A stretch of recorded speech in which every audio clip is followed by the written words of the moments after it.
From born to be free to born to feel free, from motherless to motherfulness, from a culture of grace to a culture of love, and from history to her story. Welcome to season 4, where we are going to break the spell of the internalized witch hunter, aka patriarchy, and birth together matriarchy, remembering the way of the mother. Welcome to another episode of the Born to Feel Free podcast. I'm Sharada Devi, your host, and I just feel so much openness, literally from my womb all the way through my belly and my heart and my throat and through my ears. And then I feel the wings are like spreading here behind me, the wings of liberation. I'm so happy that Jenna McDonald, Jenna Devi is here with me today. We haven't seen and talked to each other for 14 years, maybe. Maybe we've connected. No, we talked one or twice. We had a reconnection a few years ago, just remember. But in person and together and seeing each other was last time. Actually, I think I wasn't even there when you were living in my house in Ambika. Right. And giving birth to your first child, Bali. And I wasn't even there. But you're good friends with my ex-husband, Marcus. And we were building our house. And then he said, like, oh, I have this beautiful, credible friend, and we can do an exchange. He can take care of our garden. I'm like, yeah, that's amazing. And then you planted tomatoes in the garden, and you gave birth to your first child. And there's so much that we want to dive into today. Jenna has dedicated her life to, well, dedicated her life, like it's this expression, but it's really like life taking you, taking us, and it becomes this choiceless choice of just meeting what is here and remembering and resurrecting from the dead, basically, and becoming awakened and aware of what is really going on. And one way for you was through the Vedantic teachings that we share so deeply, our love and reverence for Advaita Vedanta and the lineage of Swami Dayananda, and you becoming a mother and then being a yoga teacher already, and I think meditation teacher, and then led you into studying becoming a mother and all the life circumstances and the systemic violence that we're going to dive into today, led you into going very deep into your academical studies as well, doing a master, completing a thesis on Mater Center Liberation Philosophy, and now writing your PhD on breath and memory, and so much more. And we have a vision. We're plugging into the vision of the mother to birthing a village, a mother lineal, matriarchy, mother lineal. We're getting all the right terminology. You're helping me with that. Village, where it's trauma informed. Women and children are at the center, womb care and sex education and reciprocity and all the goodness that always has been there, but forgotten and lost. And so thank you so much for being here with me today. Thank you so much for having me. Oh my goodness. And opening with those prayers that, like I said, they just shoot me right back to the feet of my teacher. And Sharada and I both met Swami Vagishananda in Bali. And I know that he instructed both of us to meet his teacher, Swami Dayanandaji. And in that chapter of my life, then I met Swami Tattvavidananda. And if anyone here has had a teacher, it is that experience of I was not looking for this. It became undeniable that this was someone that I was to learn from as much as I could. And so I had the privilege and the pleasure of spending 3 years going back and forth to Arshavidya Gurukulam in Pennsylvania and sitting with Swami Tattvavidananda and listening to his teachings and his unfolding of the Vedas in such a beautiful way that, in honesty has really mapped my life in a way I could have never imagined was possible back then. And just that experience of not only listening to a teacher that was so kind of like ruthless with the truth, absolutely, absolutely generous as generous could be, and as truthful could be. Mm, It taught me so much about the power mm, of saying what we mean mm, and saying what is true of my mind and my body and my heart over any sort of attachment or relationship, knowing that those things come and go. mm, And so I'm just feeling a lot of gratitude right now coming into this call. mm, Yeah. And how I always recall that there's a few things that Swamiji said to me, Swami TV mm, said in that time. And one of the things he said was that, every thought is a memory. And just really chewing on that over time mm, has actually led me right to the PhD that I'm playing in right now. Like some of those statements that he made that are just unforgettable, that are worth their weight in gold, but we just kind of override them and keep listening and keep studying, but we don't really hear like how much that matters, mm, you mm. know? So it was those kind of one-liners that I am so grateful that he can distill things in a way that they can change a life, the course of a life. Mm, Mm. mm. Mhm. Yeah. Oh, yes. Thank you for having me here. Mm, Thank you for that shared mm, shared connection and journey. It just makes it so safe. And mm, to kind of dive in, it's one of the reasons why it mm, felt so right.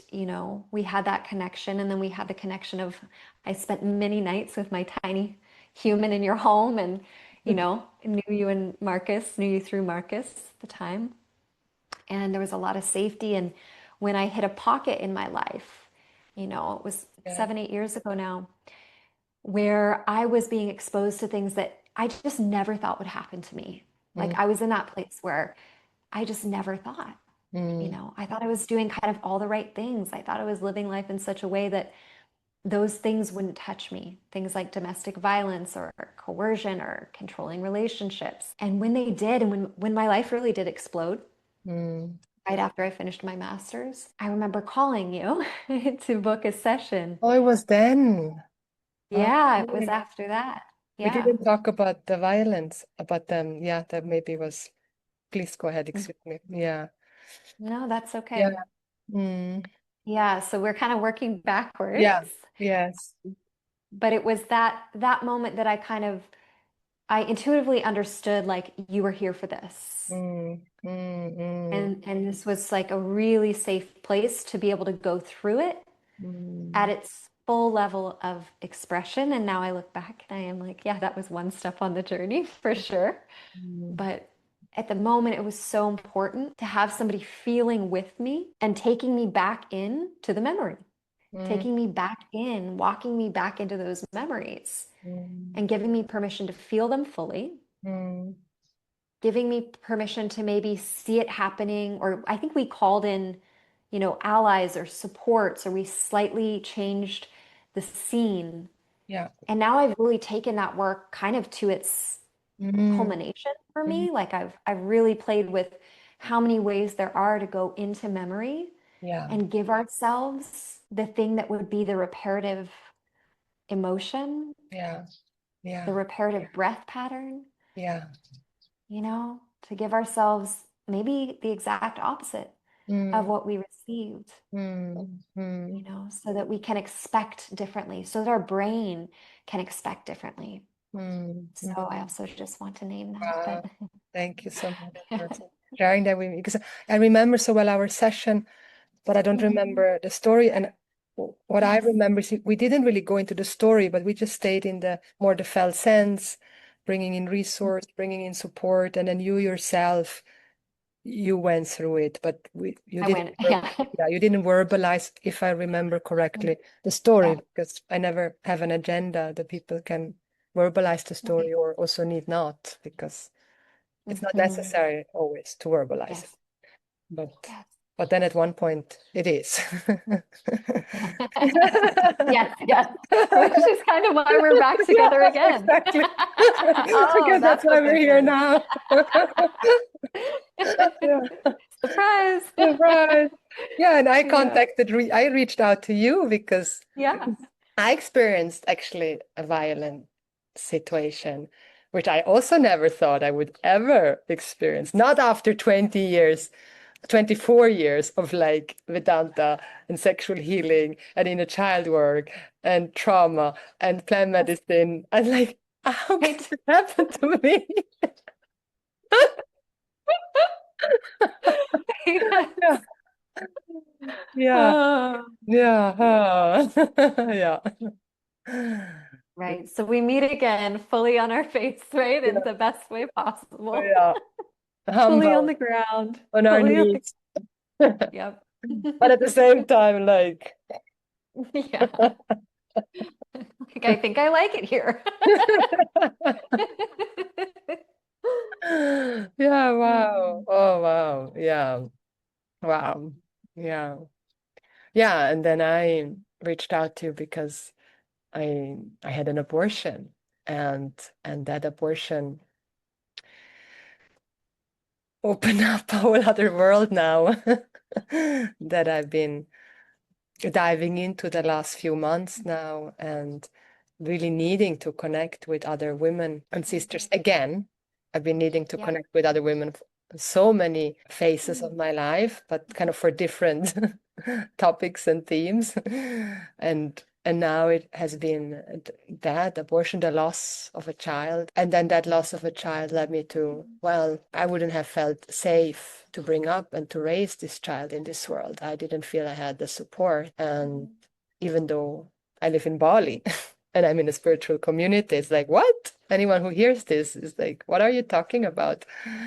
And but that's the reality. Like I know what it means to raise a child. I mean, to the extent that I can from past life and seeing other women. And then I know my mind.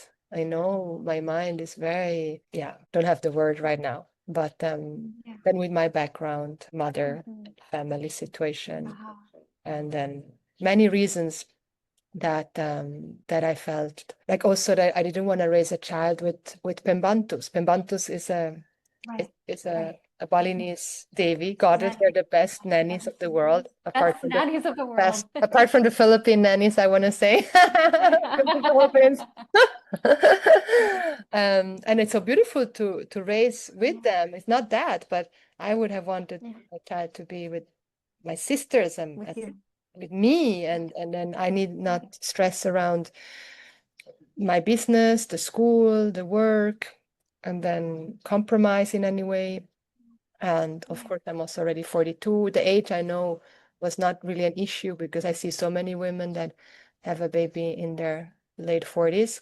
But more also knowing my capacity, energy-wise, and my own internal agendas and expectation of how I show up in the world. And then I know that I could have maybe released, but then still like the financial part, and then I'm dependent on the system, and I have not been dependent on the system for decades. Like I have been fully kind of alternative for all these years, and then the school system, and then my community is mainly dedicated to being very deep in sadhana and not really child-centered. And then the other reason was also because there was a violent situation when the child got when the impregnation, you say that in English? The fertilization happened. Yeah. There it was not very sattvic situation at that moment, and how I came into that situation is another whole story. That's what I meant, that I was so surprised that I ended up in that situation, that I am in a violent space, and then that energy was there, and I guess a little bit like the makeup sex, like you have a difficult situation, and I did have my ultimatums that I post very clearly, and then he said, yes, I accept your ultimatum. And I thought, okay, he accepts those terms. And then somehow my body opened, and I didn't think I would be able to get pregnant because I was still bleeding, and it's very rare that somebody gets pregnant when they're bleeding. But I did. So And thank you for saying it, yeah. These are things that like myth busting already, right? We're a few minutes in, and this could change someone's life. Again. You know? Yeah. Yeah. Oh, yeah. Thank you And for then all sharing of that. that. Yeah, thank you so much for receiving. And it's vulnerable. And it's like you say, like it can change somebody's life. And all that we are in this situation, it's karmic, yes. And it's part of the systemic violence Yeah. that this is one expression of Yeah. the many expressions that we are experiencing and affected by, Mhm. not only as women, as men also. Like he feels so sorry that it Absolutely. happened. He's an amazing man. He's sweeter than the Yes. sweetest. Really amazing, so beautiful. And there's Yeah. just this suppressed anger that he received from his father and alcoholism, uh, Mm. and that his father couldn't be there in the way that he needed, resulted him to inherit that. Yeah. Blueprint. Yeah. Yeah, exactly. Yeah. Yeah. Yeah. And so, and then after this, I mean, there's Mhm. so many aspects to it, but I've spoken already to some degree about the abortion. And now, where I want to go to is what has come through all of this purging and acceptance and healing is plugging into the mother, because the mother has been here, the universal mother has helped me to love myself Mhm. like never before, basically. She's just like, Yeah. this is your moment. You got Yes. everything you've learned, the Vedanta, Yes. the sexual healing, the inner child. This is your moment. Like you got to love Right. yourself to Yep. bits and pieces, I think you say in English. Like just love yourself Yeah. in every possible way. Because there were so many moments like I wanted to shame myself or like, how can this happen Right. to me? And how can I take this baby, this fetus baby away after Yeah. being vegetarian for so long. And then I started to eat meat. And it's like all this, all these things happened.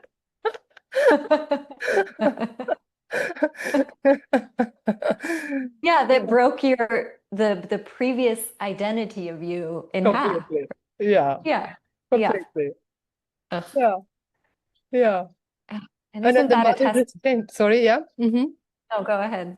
No, and then basically it's this, the mother came, like, and Durga has been one of my goddesses of the Vedic tradition, the mother of all mother with me, and I've just been chanting to her and calling her in. And then she just brought all these incredible women again into my life, helping me to meet Mm. and me myself, meeting the feelings, the emotions, the grief, and then starting to reach out. You are one of the Yeah. women and speaking to it. And then you shared with me that you actually went through something similar, and then plugging into the vision of the mother that, well, what we need in order to raise a child, yes, it is a mother-centered village Yeah. where mothers and Yeah. children are at the center.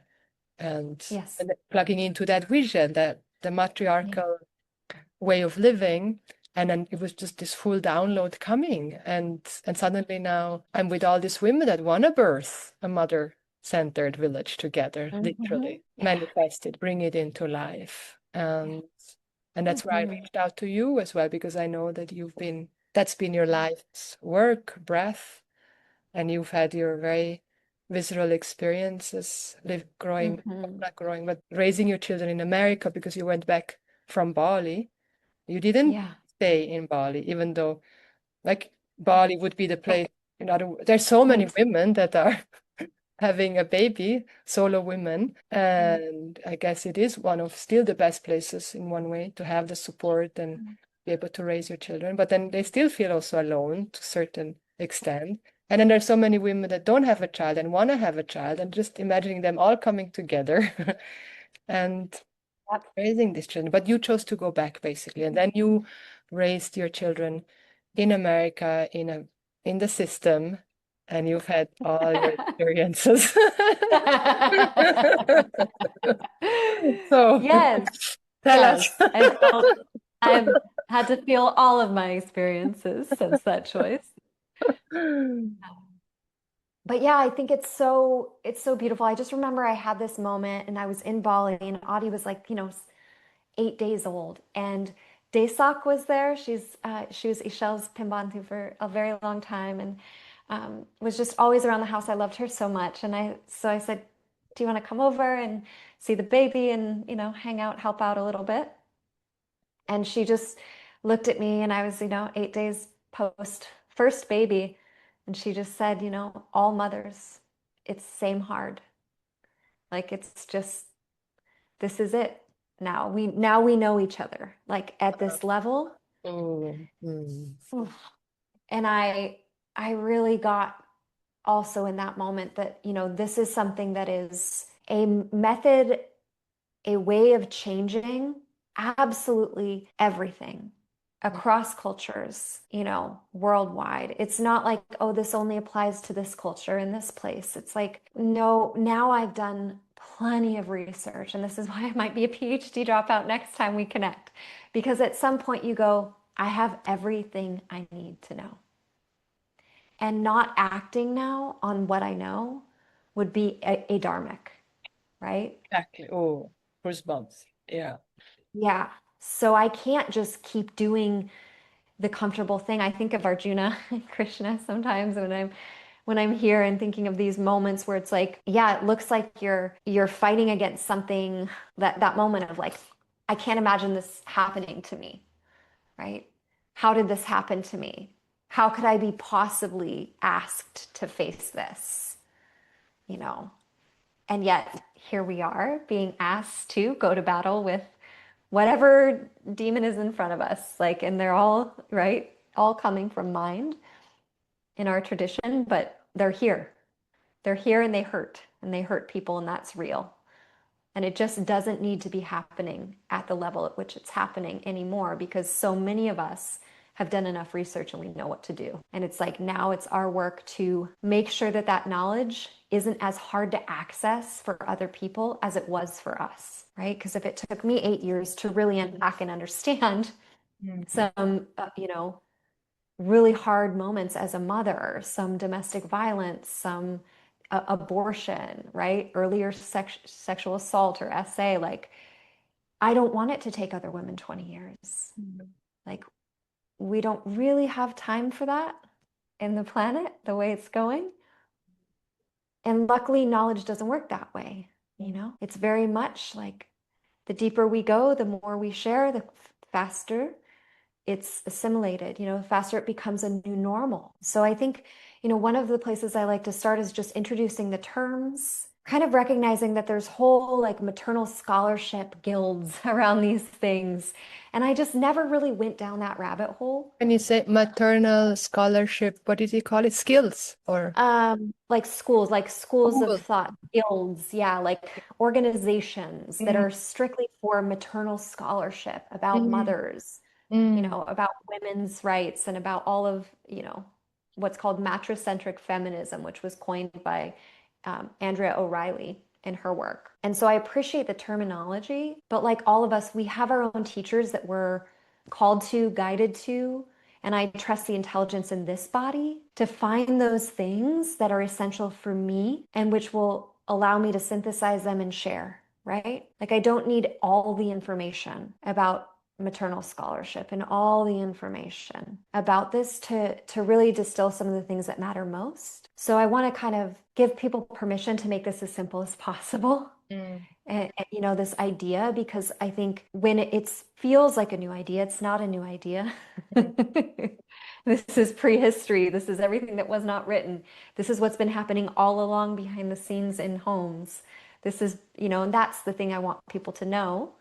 First and foremost is we haven't gone anywhere. We didn't stop knowing. It just became dangerous to know and to show that we knew. Yeah. And so we're all waking up, not just to our power. Again, I feel like I don't even know.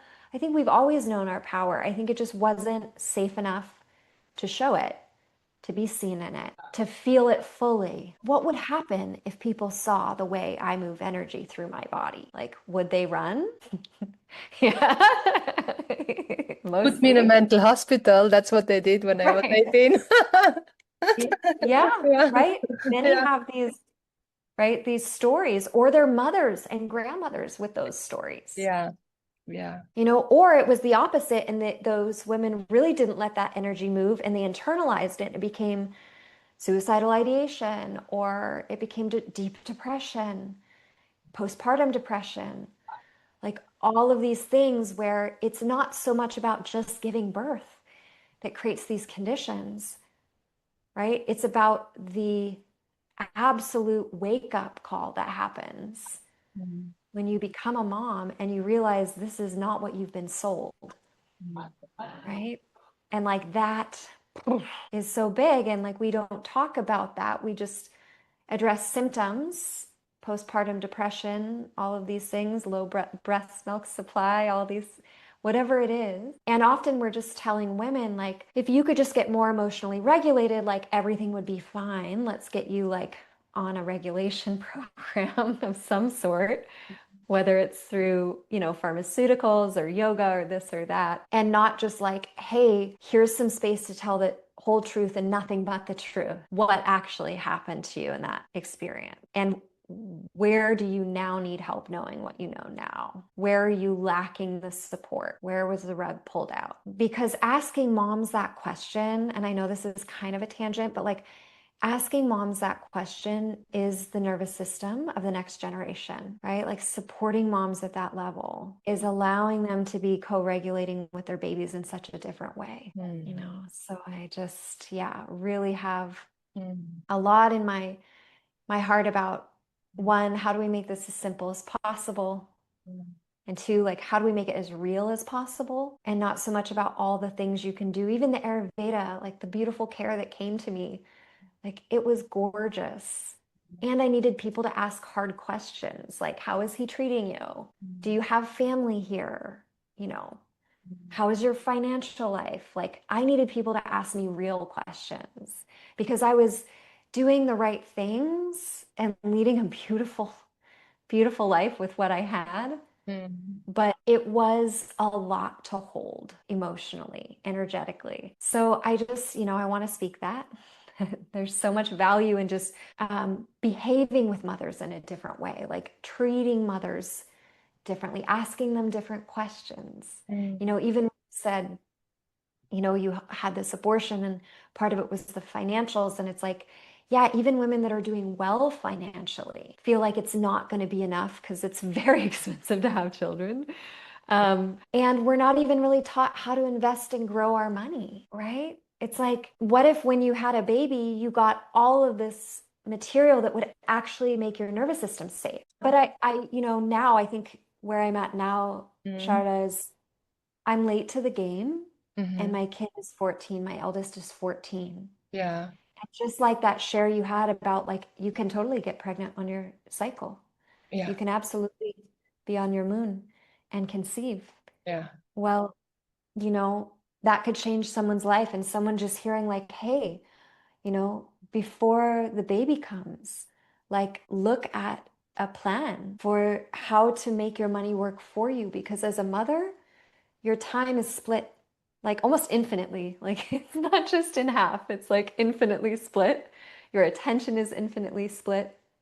And if I could help more moms, you know, make it rain, like that to me is almost the deepest nervous system care that I can give a woman at this moment in history, just because of the pure cost of living in this world right now is so high, you know, and we know that when we have enough to say yes or say no, that is a deep form of regulation. That is a deep form of safety. And just, you know, really wanting to speak that to women, like, you know, someone might be in that situation also, like, oh, maybe I feel I can't have this child because I don't have the resources, but like maybe there are people that you could go and talk to about how to use what you already have to make more, use what you already have to build something, you know, like, and how beautiful to kind of use these experiences to catalyze us. And then again, you might decide like, oh, that's really not it. Like I'm still serving in this other way. And I'm not willing. Like for me, it was a third child that I gave up very early on. So my kids don't even know that I had an abortion, right? It's like not quite yet. It's not quite time. At some point, it'll be a really beautiful conversation. Yeah. Yeah. Just about the power that we hold Yeah. and the choices we have, you know, and that you know, no choice you make is all good or all bad. It's always both, you know. Yeah. Oh, yeah, that was such a huge, huge chapter for me. Mm. But I think it's in these moments when women realize, like, oh my goodness, all of this lack of support for women and mothers, it happens in and on my body. Like, the impact of that is so intimate, right? And we all kind of chose this together, right? I remember that pregnancy because when I conceived, it was a moment when I was like, I'm not feeling good about this. And we still kind of went there, but I still was like, no, not all the way. And I remember it, you Mm. know? Mm. And it was like that one and five, I could just track it exactly Mhm. to the timing. And I knew in that moment, like, if that was the experience I was having sexually with someone that wasn't being fully heard, like that was trouble down the line. Not to mention I had a 9-month-old at the time, Yeah. second babe, Yeah. right? Yeah. And we'll get into this because Yeah. I rarely hear podcasts candidly talk about, co-parenting and the trials of this, I guess in a way that I'm moved by. So I hope to share some of that today. But Mm-hmm. I had already had, you know, two baby daddies, Mm-hmm. two co-parents in the United States. That's a term. And I couldn't imagine having another man to navigate with who had not made tremendous contracts with me about how this was going to go. Mm-hmm. And I had learned, like, any stage of that honeymoon, anything before baby is honeymoon, in my eyes. Okay, the whole thing. Up Anything until, before baby's honeymoon. I'm just repeating that everything. sentence. Yes. That first night after the baby is born, when you're breastfeeding, is when you enter the next phase, right? And it's like how someone behaves when they're no longer on your breast, like in such a good place. Yeah, that's a good. Okay. I, How somebody behaves when they're no longer on your breast. Now somebody else is taking up their space. yeah, Yeah. yeah. Yeah. And at the same time that it's so beautiful and so endearing, you can feel the shift Wow. and it's visceral. Yeah. And you realize like no one's ever going to be first in line again. Like these babies are it, like they are your first devotion. And that's what the mother does, right? Is she puts you first and she teaches you how beautiful that you are. Mm. And that's my job now. And at the same time, this mama bear is born, which that's just like, oh, are you interfering with my job? Like, I'm going to come for you. So yes. So I've been through, two experiences where, a friend used to call it when Camelot falls, like when everything you thought is no longer. And the loss is forever. It's not a turnaround. Mm. And so I'd been through that twice, like Mm. tremendous loss of a dream, not even just a person, but an idea of what partnership, motherhood, Mm. family was going to be. And I'll just share this candidly. In both of my pregnancies, those partners, the fathers of my children, were with other women without being honest with me. And that was just something that, while it broke my heart more than anything, it made me realize like how differently I was operating and how I really didn't understand like the character or the value set that does that. Like there was then a gap between us also where I just felt like we're not the same. Mm. Like this is not for me. And like, sure, we could work through this, but that's just such a big line in the sand for me. Mm. Like it was a never, it was for me, it was a no coming back. And I'm very glad that those were the choices I've made now. I'm very happy for the peace in my life. But at the time, what that meant was I paid the market price. Like I didn't have that backing. Right. when I said, oh, that's how you behave, I can't say yes to that, that I can't do. When I felt that and knew that and said, okay, we have to part ways. Again, the next layer of Camelot, the next line of warriors fell, and it kept coming, and it just kept coming, and it was like, oh, but you don't want to pay any child support. Well, how am I gonna, you know, work and nurse? Like, what do you mean? Like, how is this even possible? And then it was like, more than that, I would go to seek help, and it wasn't really there. It was like, I mean, this is such a big conversation, but the legal systems, Sharda, I've really come to understand that they function for the patriarchy, Mm. and they're the backbone. They're not like a side project. They are the way that land was stolen and passed into the hands of single male ownership. Mm. And I don't know if you know this, but patriarchy, when you think about it, uh, it means paternal, right? Mm. Patriarchy comes from paternal. So patriarchy only exists in relationship to mothers. Mm-hmm. Like it is built in relationship to the mother. So when I really started to understand through my research, like, oh, okay, this only becomes like in a modified patriarchy, which is what we live in now. It's not just, there's no burning happening in the streets per se, but there's coercion, there's systems of oppression, there's, complicit SA. SA is like everywhere. And how do I want to say, it's purposefully defended and upheld, right? In so many ways, very much in the family court system, with the way, especially in the United States, that child protective services, like these are just names. Mm. They're names for non-functioning organizations, Mm. that really aren't doing what they say they're doing. And yeah, I feel a little like pulled by that, a little off track, but the word patriarchy is so important for people to understand. And what a modified patriarchy is we're still using all that same mythos, right? From the early days of patriarchal power over domination. Literally, women are the cause of sin. This was the story. This was the story, origin story, and this is still in our psyche, it's still in our government, it's still in our systems. But that word patriarchy, in a modified patriarchy now, is essentially fathers have rights to the children which women bore. And so they get their names and they get their property titles. And this is the way that it's all designed legally. This is the deepest like place of the structure. So if a child is born of a mother, Mm. and I'll relate this to my own story in a moment because it's so big.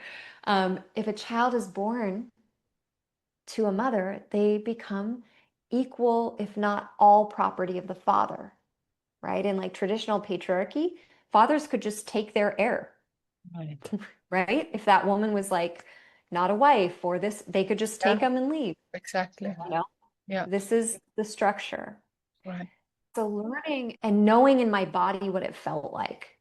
And I remember this moment a couple years back. I was writing my She program, which is my year long for women, just unpacking like all of these thoughts that were born of patriarchy. And it wasn't my purpose. I just like, I found them. They were just like a whole garden full of them. And I was just trying to figure out like how to get these weeds out. And I remember pulling this one. I was looking at thoughts I have about money. And it was like, oh, even when I labor for it, it's not mine. That was like Mm. one of the deepest ones I needed to rewire. And it completely had to do with all of these generations of children being taken, being lost because conditions were not met, right? Like outcomes in women's bodies, right? Where something, they labored for something and they did not get to keep it. They didn't get to complete that cycle, you know? So yeah, I really started connecting all these dots of these really deep ancestral wounds with the thoughts that we have every day that are like guiding our mythos around money. around receiving and around giving, because I think it really comes down to giving and receiving in the end, in the end, in the end. It's like what's happening between us in these exchanges or Yeah. the giving and receiving, where we feel like, yeah, where there's gripping, holding agendas, like any of this stuff, where we don't feel safe to receive and we don't feel safe to give because we feel like it's never going to come back, right? All these Yeah. all these cycles. So Yeah. yeah. So can I just Uh-huh. reflect here? Or Yes. mirrored if I understood correctly. So that what you said, if I understood correctly, like if when if we labor, then the child wasn't ours. And then because that is the imprint, then Mm-hmm. when we receive money as women or anything else, but especially with Mm-hmm. women, especially money, then Yeah. it's why because that's also why because it's so difficult then for us to keep it. Yeah. Yeah. And to feel as if we're going to be okay if we do, Yeah. right? It's almost like, again, it's a safety thing Yeah. of what happens to me if I keep this and fight for this. And I'll tell you, like, I'll Yeah. tell you what happens. It's shit show. Yeah. Like, if you say, Yeah. this is mine, I labored for it, and not mine, like my kids are, you know, Exactly. Because part that's of how, me, for not me, like like that. the Vedanta comes in here, like, yes, ultimately Yeah, nothing is mine. And na mama, na mama, nothing na is na mine. mama, right? And it's just Yeah. like comes and goes, it comes and goes. And then there's And the mother matter. So please, yeah, go yes, ahead. yes, exactly. And then there is this body, our body together. There's a reason for this. And it's not of social mind. It's so much deeper and more ancestral and more primal and more real than that. And if we go against nature, we create, and this was another part of my research that I love so much, Darsha Narvaez and her work. Ugh, just delicious, delicious work. Um, she's written things on beyond trauma-informed work, like going in and through that to the next level, like what happens when we even give up those stories and we go into the next layer. And her work is around triune ethics, meta theory, okay, very academic, but the the concept is that when we don't get these experiences that we need early on, when mothers are not supported, when children aren't being passed to basically people mother deem as safe, right? Mother has a community, she truly deems those people as safe. Therefore, child is rested, cared for. She has rest, she's cared for. They get that co-regulation. They see people loving the place they came from, Mm, their creator, mm, right? They see all of that as almost like watching the devotional play. And as a result of that, they actually have a brain and a body that's able to do things like socially connect when someone else might choose to be antisocial, mm, right? They have moments where they need not self-protect mentally, emotionally, where someone else has, many, many protective layers that mm, might come up when they don't feel safe, when they feel at risk in any way, versus being able to say, ooh, I feel this, I feel at risk, I feel something is wrong, right? Like that present time awareness, relational capacity is built through these early experiences of connection, you know? And so her work is all about how do you look at these different brain states and realize that if we're not giving the young the experiences they need, or we're not going back in like the work that you and I do now, where we're taking people back into their bodies in past experiences of harm and repatterning that, if we're not giving ourselves a fully new experience, her work states that we can't actually keep our morals even if we wanted to. Like our brains don't allow ethics mm. to be our baseline, because these self-protective parts come up and they do things like cheat. You know, they do things like, you know, exit relationships preemptively to, you know, to make sure we don't get hurt. They do all these things that are antisocial, a brain, right, that doesn't have that safety. And her work sort of culminates in imagination. And just like how incredibly powerful it will be when we combine this, like, you know, mattress-centric or mother-centered experience, and we're using our imaginations to expect different realities, right? And part of this is like, for sure, it's my growing edge is like, yes, patriarchy. So one of my next like internal frontiers is this space of imagination, because I think doing a lot of this work has enabled me to let go a lot of those inner protectors.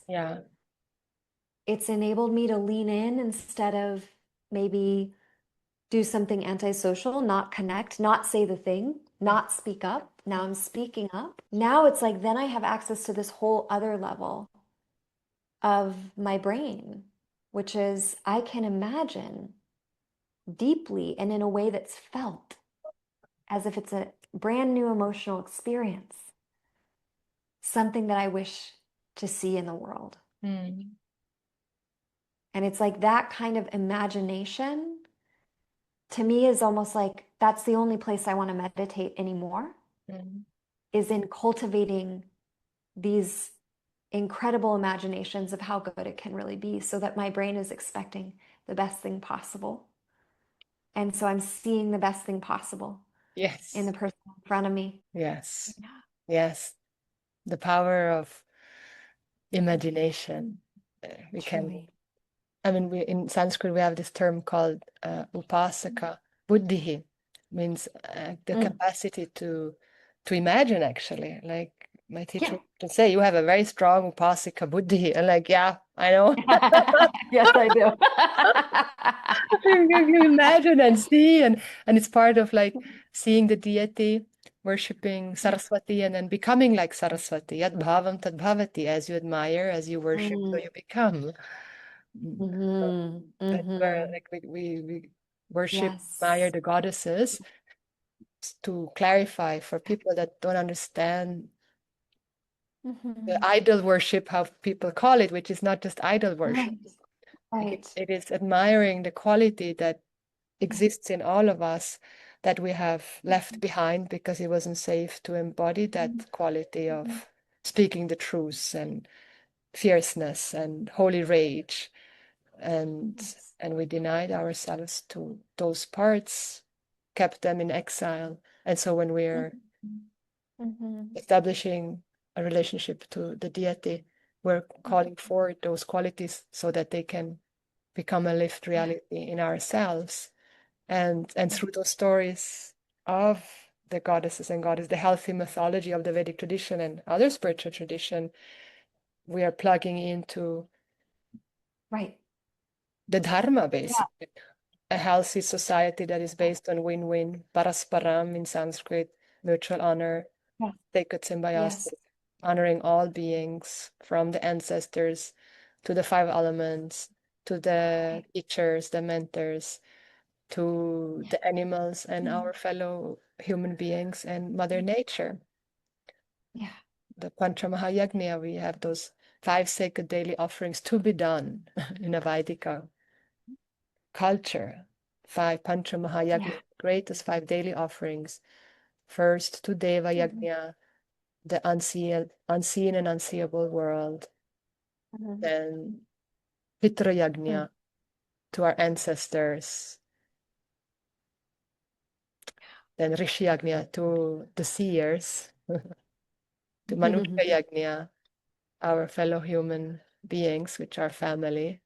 Every human, no matter their race or color or gender, all of them, every single one of them. And then Bhuta Yagna, all beings, the 2-legged and the 4-legged and the flying beings, and Mother Nature. Everyone, every day. That's what here in Bali. That's why Bali is so incredible Yes. because they live in that. They live the wisdom. It is like a Satya Yeah. Loka, even though it has a lot of other aspects now, because naturally Yeah. everyone Right. is Things come in. attracted to the light, right? Everyone is Right. attracted. They want Oh, what is here. It's like, what is this? Give it to me. And now everyone just comes and again colonizes this island yes. and extracts and builds and Mm. leaves their shit, like all their Yeah. garbage. The garbage is Yeah. everywhere here. It's like we have a massive emergency right now of garbage Yeah. I everywhere. heard. It's kind of, it's Yeah. interesting. Like everyone comes and leaves their garbage here. Everyone comes here to purge and Right. heal, Right. and it's kind of, that just hit me now. Um, Yeah. Internal garbage that has been left here. And Yeah. the Balinese just, yes, come, let's go to the temples and purge and the Melukat, the water ceremony, and like everyone is in prayers, and so all the unconscious Mhm. stuff gets purged Mhm. here. But then Oh, now also the physical oof. stuff somehow we gotta really help Bali. That's why I feel like Yeah. we Yeah. need to help Bali because it's these people here, which are our people, our family. Like I just the other day, the same day we had this incident at the beach here. We made a reel Mm. and it got viral, like 120,000 views and thousands of comments and likes. And because we talked about how we got violated at the beach, men coming, and they're not Balinese, I want to say that. They're from Java, from another island, and they don't really see Westerns, and they come and build here houses. They sleep at the at the place where they built the houses, and then in their free time they go to the beach and film and photograph the women that are in their bikinis. And we believe also live streaming because we saw how they were live streaming and probably to some page and it gets live streamed and then other men can log in just like Wow. we saw like this That's all. Yeah. motherless.com site that came up and revealed how 62 million views plus of in 1 month only how husbands drug Right. their wives and rape them, right? And live streaming these kind of things. And probably this is exactly what's happening, like with the live stream, women Yeah. being on the beach. And so basically, we brought our Kali out to not like to not stay frozen and not say anything, and the Yeah. regulate the way to regulate is was to Yeah. bring out Kali and to speak Move. and to Yeah. scream and to move. So we did that. And then the same evening, like a few hours later, I go to the restaurant and then there's this Western guy kind of being really aggressive towards the Balinese people because he didn't get the food that he ordered. There was something off in his order, and he would just like go on and like, I've been here for so long and this food, da, da, da, da, da, da, da," and I just went and I just get out here. Like, you do not speak to my people like this. These are my Yeah. family. And if you do not Yeah. respect them, go. It's a Yeah. privilege to be here Yeah. and you better go. Mm. And he was just like, and then he started to attack me. I was just like, you just I get know. out here, you That, know? no, that's not And happening. Yeah. it's not happening. And so, yeah, it's really like Bali, like we've been discussing about the village and why in Bali. And then my sister said, but we don't want to come and live in Bali. And then she says, in America, I want to do it. And then the other in Spain, like, yeah, let's do it all at the same time. There's enough people that have money that want to Yeah. and need to give their billions to, Right. and this is not, it is a need. Like, it's not just, that's the thing. It's not a Yes. question Yes. anymore of doing it or not doing. It's just got to Right. be done. Right. For the like really for humanity Yeah. to continue, Yeah. you know, and I do. I look at some of the, philanthropic things that go on in the world. Yeah. And it's such an interesting thing, I think, as visionary women and very like deep practitioners to kind of come out of our space and speak the language that gets heard for large funding. Because I think what we're talking about could, just like the work that Ibu Robin did with Bhumi Sehat, could have the kind of numbers and transformation for a place and a culture that would be so off the charts, right? Like women could be coming in and learning skills to And just create to say what income. Ibu Rabin, for those that don't know, Ibu Rabin is Thank you.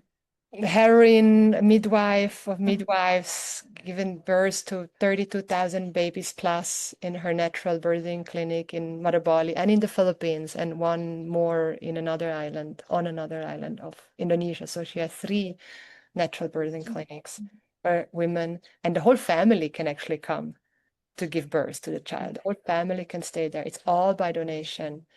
Mhm. And exactly like she has understood long time ago that by offering safe births, we're changing the world, one mother, one child at Yes. a time. And now it's like Yes. we're talking about the What next happens phase after? after. Yes. Yeah, Yes. yeah, Yes. mhm, Exactly. yeah, Yeah, that gives me chicken skin yeah, because it's like one person can't do all of this, but she came in and paved the way. And like, are we going to take the baton? Like, are we going to do the next thing? yeah. Right. And I feel so much, Sharada, that the lineages we come from, the time I've spent in Bali, certainly the time you've spent in Bali, um, just like you said with visitors, like you come and you realize it is its own loka, it's its own worldview, it's its own karma to be there. It's everything emerges from that worldview, right? Of the mother is to be utmost respected, you know? And when we do Oh, that, yeah. yeah, when we do that, there's just so much to be grateful for. But I also feel you in that, like there's Bali running light, like the best of us, you know, just running light through the body. And it's going to attract a little bit of everything. And maybe there is something really big here with that piece of like, you know, can I can I birth this and keep it? Can we do this and keep it healthy? Like what's that after moment? Like yes, we can have the beauty and the transformation, but like can we take care of what happens after that? Like can we take care of our garbage? Can we take care of like the impact, you know? And Yeah. I have to tell you, um, do you have anything you wanted to share No, I'm before? just full of truth bombs. My whole body is truth bombs, chicken skin. It's like, Yeah. yeah, please go ahead. Yes, we got to take care of the impact Mm. we have. Yeah. Yeah, Yeah. garbage. Yeah. Yeah, and I felt that too, Sharda. I felt like, oh wait, there's so many amazing things happening in this world. Here's the imagination piece, Mhm. right? Of like, okay, instead of being like focusing on this garbage, which is awful, it's like, okay, who does miraculous things with garbage? And how do we bring that kind of thing in to make this, you know, to fund this and create a system where it's like, wow. And I'm not trying to take on a whole nother project, but I see it as one project, right? It's There like, are people that are very strongly on that project of the taking care of the yeah, garbage. But yes, it's also yeah, like hard to understand that like it's really, it's really one thing. And like we don't want to just bring people in, we want to take that care of that cycle. So I wanted to share that yeah, it was only like 2 days before you called me yeah. to talk in this way that I'd had a series of events happen where, you know, I lost a trademark on one of my programs, and I was like, okay, I have to change the name, and it was the Movement Temple, and it was just eventually it came to this place where it was like it can't be anything but the Mother Temple. Like there is no other thing that it is. So I chose the Mother Temple. I started the trademark. I did all the things. And then you wrote me, you know, hey, I don't know why I'm thinking about you now. You knew, but it got me back in. And last night I was looking at, you know, the Mother Temple there in Bali and even looking at the story there, you know, and I'm sure you might know that, but you know, where Markandeya, this saint, came to the Got it. island and Yeah. right tried to do this whole thing, create this whole monastic movement, but they cut down trees in that process, and like he was spit out, you know, in a way, like that wasn't the full cycle. And tell me, like you probably have the whole story. No, actually. I don't. No, I know that he came and the Rishi and brought the Veda and but no, actually I don't know the, Yeah. so much. Yeah, I just, Yeah. just what I read in the last few Yeah. days, and it was so profound, because it was like then he came back and basically it created this mother temple at the site of the mother temple there. Oh, it was Created, Markandeya, the Besaki, yeah, the Besaki, yes, Mother Temple. yes. And I I was did like, not even what? know it. Yeah, I didn't either. I I was didn't like, know. how is this? No. Yeah. What? So he came back and he made the correct offerings and he basically vowed to never hurt Mother Earth again. Ah, wow. And that was the start of the Mother Temple, right? But the Mother Temple was also, right, Basuki, right? Basuki, yeah, Besaki. Basuki, Yeah. is this serpent, right? That Yeah. brings cosmic balance, Yeah. right? So it was that mother serpent. And I was like, Yeah. oh my gosh, really coming together. And it's always been there, right? That it's always been there. Yeah. The story's always been there. Yeah. And I just went there Oh, before wow. I called you, and I was like at that moment, I'm like, I don't know what to do anymore. I'm like, Bali, Mm. like my time has come here to an end after 17 years, Oof. or you need to help me. Oof. Like, I do not know the next steps. And I went to Mother Temple Visaki and I made the offering, and then boof. Like, it just like, she just, okay. And then I talked to you, and then Shireen, and then T-Bird, and all these women. and Mm. and we are imagining here like she's Yeah. yeah, very very in the imagination now. We are with her, plugging into her, like we're plugging into the mother Devi. Yes. Yeah. Yeah, like who she, and I started a private podcast called Yeah. Fully Remembered Mother. uh Fully Remembered Mother, because I again felt this moment in my own journey where I needed to say I was the never married single mother. I needed people to understand how different that was from just being a mother, or how different that was from, you know, not being a mother and being not married, like the whole thing. what do you say? It, A never married single mother, never married single oh, mother. Yeah, never married single mother. Yeah. yeah, and just what a incredible journey that is. Mm. Like where it's really, I believe, forcing women in a way, like it's a no U-turn. You have to come to terms with how do you resource yourself when there's nothing happening physically to support you or monetarily to support you, or maybe you had way more support than me and that's wonderful, But many women are experiencing low support, low financial capacity, and a lack of safety. And coming from that and going, okay, well, what is the antidote to that? The antidote is the fully remembered mother. It's who the mother was before patriarchy came. It's who the mother was, right? When she was loved and revered and bowed down to, not because she had an ego, but because it was for the best thing for everyone on the planet. She just entertained it. She was like, sure, you can do that. It's really good for you to do that. Like, I love that for you. Yeah. Yeah. Mhm. Yeah.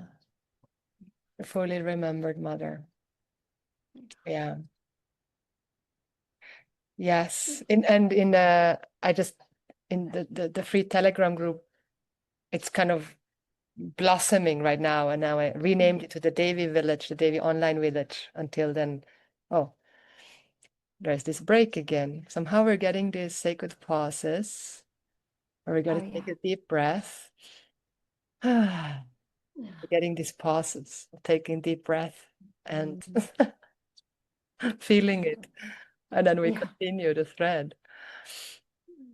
And basically, there in the words just came like the story Mm.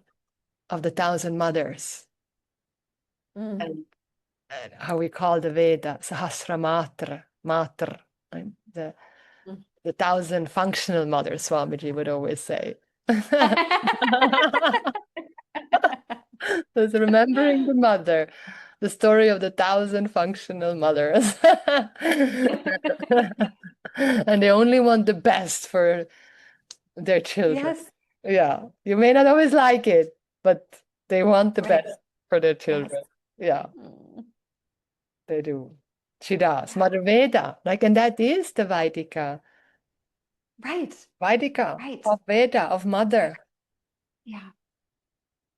And then Yeah. we get to dissect there or filter or discern what has also been whitewashed in the Mhm. Vaidika tradition, because there also has Mm. been a lot of whitewashing in the Yes. Vaidika Veda, what people know as Hinduism, but like a Hindu doesn't really call themselves. I mean, they do nowadays, but the word Hindu is not even really actually originally a Sanskrit word. Self-proclaimed. Yeah. Yeah. Okay.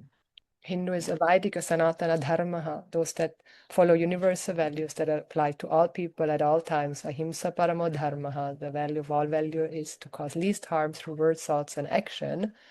And Parasparam, win-win, giving back. Like I give Dhanam, the culture of Dhanam, I give.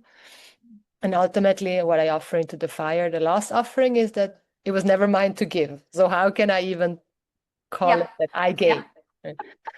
Yes. Yes. I wasn't the creator. I'm not the creator. I'm not the creatrix. And the mother knows, like she knows better than Right. anyone that she did not create No. this baby, yet Right.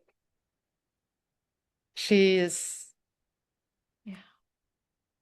the cause of Yeah. the baby. And the baby's not separate from her. So all she wants is to protect. That's all she wants to protect. And that's the initiation of motherhood, is the protection. That's why I know it was a blessing for me to get pregnant Yeah.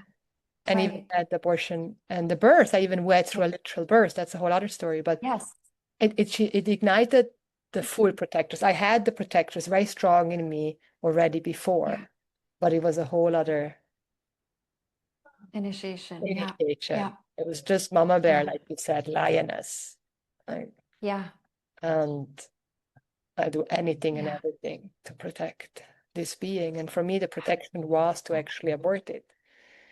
Yeah. Yes. And that's maybe Yeah. hard to understand, but that was actually the protection, because Yeah. I felt the anger that was there in the field. And I said, no Right. way is this anger going to Mm. come to my child. Yeah. Yeah. Again, it's like right there back with Arjuna. It's like, no, I don't want to shoot my cousin. Yeah. Like that doesn't make any Yeah. sense. Exactly. But right, but the vision, the wisdom is no, I can see the whole picture. And from the whole picture, this is the least amount of harm in Yeah. thoughts, words, and action. Yeah. Yes. Yes. Yeah. So beautiful. Mm. Yeah. Mm. Mm. And Arjuna fights. He really Yeah, fights. absolutely. He Because for a he while I really had fights. difficulty to use the word, Yeah. okay, let's fight. It was like still a little bit, but I'm not here to Yes. fight. I was like, no, I'm the rainbow lover. Like I can be the Right. lover. I don't want to be the fighter, but there's such a fighter in me. And it is that it is the war. Yeah. Mahishasura Mardini, she slays the demon. She doesn't just, but she Right. slays it with her love. It is Transform coming them. from love. Yes, it is her Haley Heal way. them. I mean, I do Yes. like it. I love the Yes. imagination, Mama Gina. Have you heard of Mama Gina? Huh? She's kind of big Yeah. in Yeah. America, right? And so I do like it. I like that imagination. It's like all we need to do, we got to take all these sex bitches, these sex witches that are now there around the world, and we all got to go to the war zone, and we just got to fuck all those. I was saying we could probably solve the problem. And in one way, yes, Calm everybody and down. Yes, and yeah, because all well just want to go back to the mother, really, right? They just want to go back to the breast. yeah. Yeah. I'm like connecting to this little moment, this part of my manual where Hmm. I talk about, every desire ultimately being the desire to know yourself Yeah. and be yourself fully, right? And like you say, it's like coming home to that mother is just like the closest we know how to get, you know? it's the closest thing to what feels like self, what feels like home, Yeah. what feels like where we came from. Yeah. But yeah, just really when you start to realize like every desire I have is one desire, and like how beautiful it is to love yourself Yeah. from that lens, you know? Yeah. Yeah. Yeah. Yeah. Yeah. So I'm like, there's, a couple channels we could definitely journey down here. And I feel, one of them I think I'd love to touch on, which is just, that theme of slaying, like slaying these demons, because I think a lot of us maybe come into spiritual work or even psychological work, embodiment work. What's the other term? Yeah, wellness, or like, cold plunging, with the idea that we're just gonna make something get better. And that's the journey, is to just continually find this like progress. And yet there's been so many moments in my experience, and especially like last year, I hit kind of like a rock bottom financially after 5 years in family court. I was like, I'm done. I have no more moves. Like if there was a battlefield, like in some way, in some aspects, like I lost that battle. Like that was true at Mm, one level. mm, mm, And it used all my resources, right? Sometimes that's why a war ends. You just run out of food. Like, and that's the end of your war. You run out of resources. And I really had to come to that moment where, because of that, I had to look back at all the communities I had been a part of and all the healing work I had done. And I kind of had to go, okay, guys, where are you now? Like all of that language around community and support and co-regulation and like all the language that's being used, I was like, I'm at zero as a mom, but like I'm here standing alone. mm, mm, And I had to just let myself feel mm, how broken so many versions of community are. And I had to let myself go all the way. And I had to let myself be like, then I'm just like not going to play the game anymore. I had to like slay the part of me that was still looking for belonging, still looking for something better, still trying, still seeking. And mm, I really had to just like slay all those parts of mm, me. And I found that like when I did, a, a different a different version of me was allowed to just be here, but mm, it really took like getting super real, almost like not spiritual. Like mm, I really was like, I kind of had to, if I'm totally honest, I had to abstain from prayer. I mm. was like, no, it was kind of like a pact. Like I was there with Goddess and we were facing off, and I was like, this is the end. This is where we're at. Right. Like I've been praying for how long now? And this is the outcome. I'm not coming to church. Like, and I had to just like, I got so mad and I was like, no, I'm not doing it. I'm not playing any game, not one game, not any. And it made me just look at like the part that I didn't want to see, Mm, which was like for me as a woman, as a mother, the money piece. mm, I'm like, okay, if they're really not coming to save me, if there's really not another shipment of resources coming in, like what then? Okay. yeah. Then I was like, what it did was it just made the focus razor sharp. And it removed all shame from like wanting that thing that had been there. Mhm. Because I had seen the impact of like having spiritual ideas about money that didn't serve, or, you know, any version of that. So I just wanted to bring that Yeah. forward today, because I think a lot of people are getting to the point where they're fed up. And in that process, sometimes you do have to burn your old identity in order to just be okay seeing yourself, seeing the mistakes you made, or the places that didn't connect, or the things you didn't see. Yeah. So, yeah, it's a essential, crucial part, the money. It's not, they go together. Sex, life, money, power. It's that sacred triangle of Saraswati, Lakshmi, and Durga, really. Sex, life, creativity, money, wealth, and then power. How do we use all of those three aspects proportionally, and so they harmonize and sustain? Right.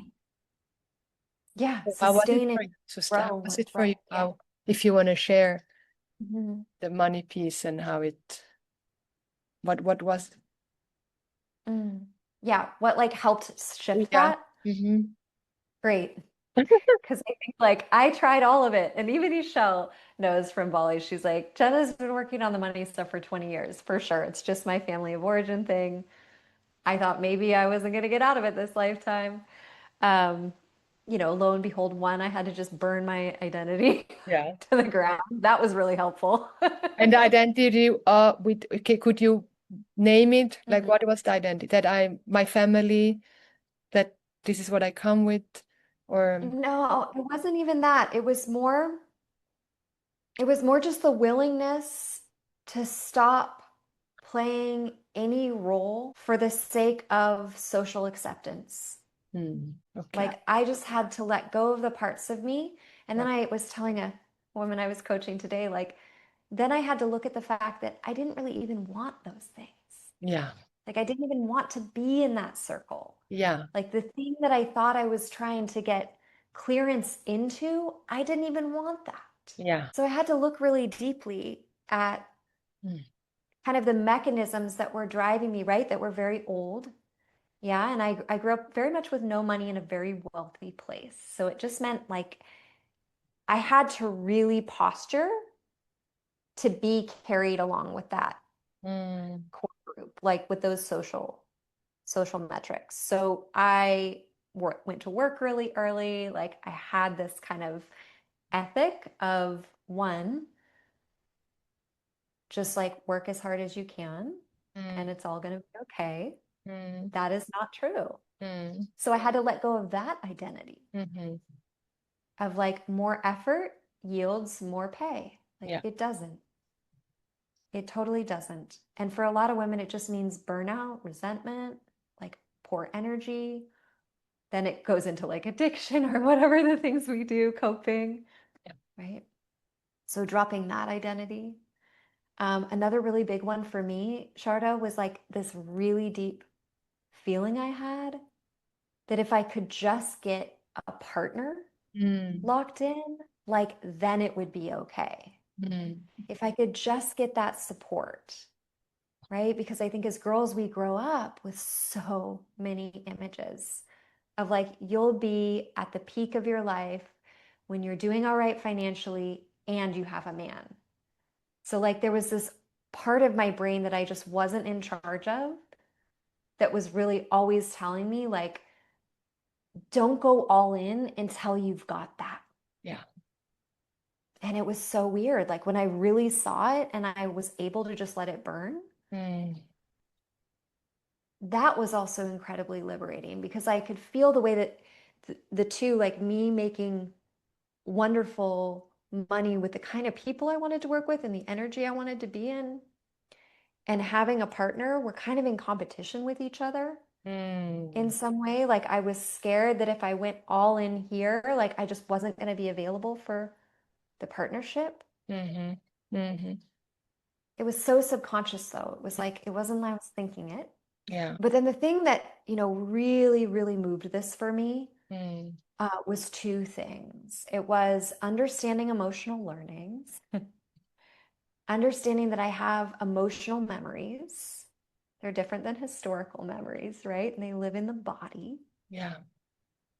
And that if I could just activate those emotional memories, like if I could feel the feeling of feeling different than someone in a social setting, like feeling a hierarchy, if I could feel that feeling in my body and then do some breath work, if I could feel that feeling in my body and then just confirm it, right? By maybe like doing imagination work, going into a moment where I felt it, getting to the place where, maybe in that imagination or like going back into that memory, I was able to kind of have this like really equal connection with that person, right? Like I started to hold those memories different. That was stage one for sure. Like I was doing that work for about a year and a half, but then when I really started to do it, like meditating every night type of thing, just revising the day.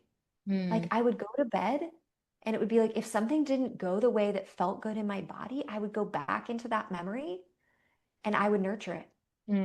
I would basically play mother and I would nurture it, and I wouldn't make things up. I would just know what I was doing. I would revise it, and I would give myself something that an alternative ending. And I really think that prepared my brain for the next piece, which is like, I know there's a lot of work out there. I don't know if you know Regan Hillier and her work. I've sat with her in a couple ceremonies. Beautiful, beautiful woman. She does a lot of quantum work. And this idea that, if we can just imagine and feel ourselves in our future iteration, already having, right, the money, already having the things, like 100%, that so works. It so gets me in the mood. But the thing that really changes it for me is when I do my actions in the world from that version of me. Right? So if I pour tea from that version of me that I am praising, it's the same thing as goddess worship, right? It's just, I'm seeing a quality. I'm seeing my future self. And I think it's almost like, for me, it was more effective because I could like imagine who I became when I had that security. And then I could just feel who I was. And it was like my nervous system just relaxed so much. And then I just started doing that. I started doing it. I would ask myself every day, like, okay, if I have micro goals or big goals, right? If I want to have a $10,000 day, like, okay, put yourself at the end of a day where you've just made that amount of money. Feel it in your body. Notice anything that comes up. Go back and revise and clear those memories. Feel it in your body. Okay, what did you do in a day like that? Oh, I did this, this, this, this, and this. Well, she already knows what to do. Like she already knows how to get me there. But I just was so loyal to an old version of me, or even a present version of me, that I wasn't giving myself permission to be her, to choose that. Right? So it's like, yes, I'm praising that, but I'm also choosing that as I praise it. And I'm living my life that way. And it shifted everything. Like everything I do now just feels different. When I post, there's not scarcity in it. It's not, are people responding? It's everything I do is dharmic. Like everything I do is with the intent that I've chosen, and I'm working toward that consciously. I know what I'm doing, right? Like that's the feeling that for me just like changed everything. And I really feel it's like a no U-turn feeling. It's like no matter what a month income will be, and now luckily it's like it's stabilized because of that, right? But no matter what that would be, I know how to get back where I was. Like it's no longer a mystery. It's no longer like trying things and hoping they work. It's sort of deciding that it's going to work, and I'm just not in charge of the timeline. That's up to God, right?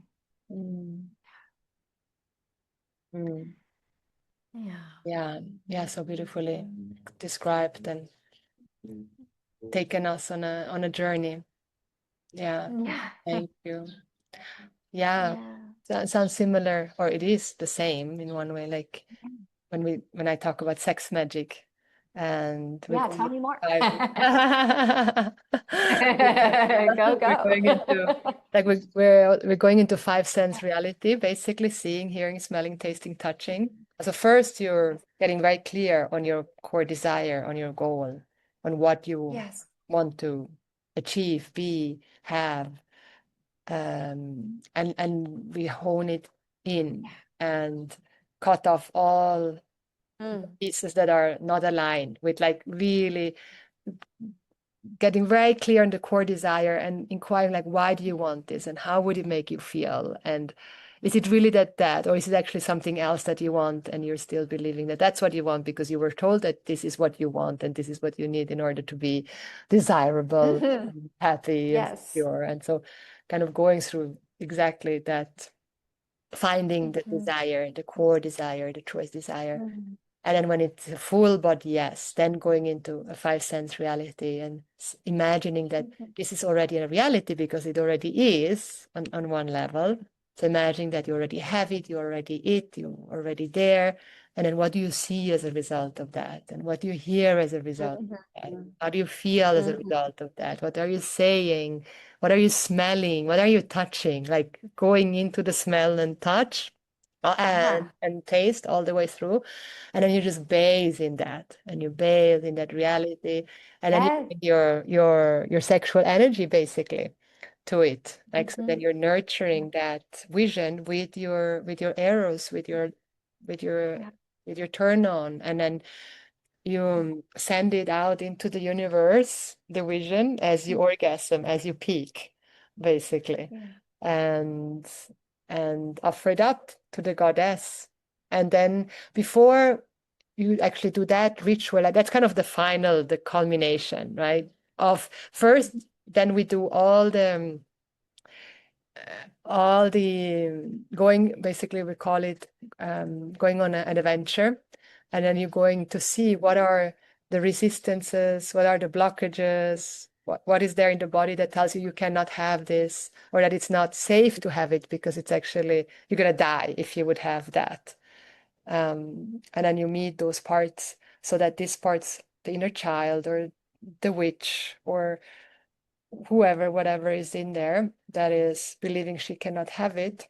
So basically going to meet the internalized witch hunter and then integrating those pieces. And then when you do the work and then you do the sex magic, then you come and send the vision out, it's more powerful because one can also do it already without the pre-work, but it's more powerful. First do the cleansing, the purging, and then do the finale. And then it's exactly what you said also. Then from that place to see yourself now and feel yourself, and then making decisions and talking and speaking and doing already from that version, engaging then in the actions that we get to engage into so that it can literally become the mother, the matter, the material the matter. world, Yeah, the matter, right? The mother is matter, is the material world. So then then you really live it. So yeah, that works. Amazing. Yeah, so I've been just doing sex magic in the morning. You've been doing sex magic. Yeah, as it exactly. goes. Yes. Yes. Yeah. Okay, can I ask you a very particular question? Yes. You're saying like in that moment when you're orgasming and you're sending it out. Yeah. Okay, I want to know exactly about that moment Yeah. for you, like Yeah. how you're seeing that. Like, are you seeing that being like gifted to others? Are you seeing yourself? Are you just like literally offering it to the goddess? Like, what does that look like for you in that moment? Yeah. So how it looks like for me. So basically first, like then I turn myself on and I plant the seed at the root, like at the base of the spine. And then and then I also, before that, I call in a symbol or a form that symbolizes that vision, that particular vision. So it's like the Saraswati or the rose or the diamond. So you have one form that symbolizes the whole vision because it's a lot to keep all the details to hold, right? As you're feeling, So you don't want to do that. You want to be fully in the body and not. Like sometimes we say we're not in the mind, but we're always in the mind, really. Like it's just in the mind with being in the body.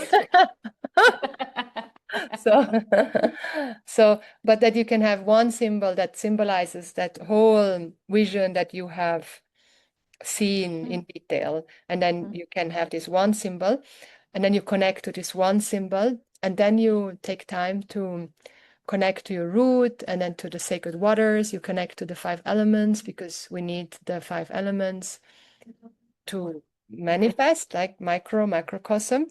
So then, and in yoga tradition, tantra tradition, we see that the 5 elements are represented in the body. I mean, not only in the spiritual tradition, also medical very, science very, knows now that we are water, earth. very accurate. But here we have the representation of the root being the earth, and then the sacrum and the womb being the waters, and then the navel being the fire, and the chest and the breast being the air, and then the throat being the space. So then you're connecting to those elements. And as you're planting the seed, you are honoring the elements, and you're moving that symbol that you have seen first through the different elements through your body. And so you basically nurture with your sacred sexual energy the whole body, from the root all the way up. And you take time for that, because it's quite a workout.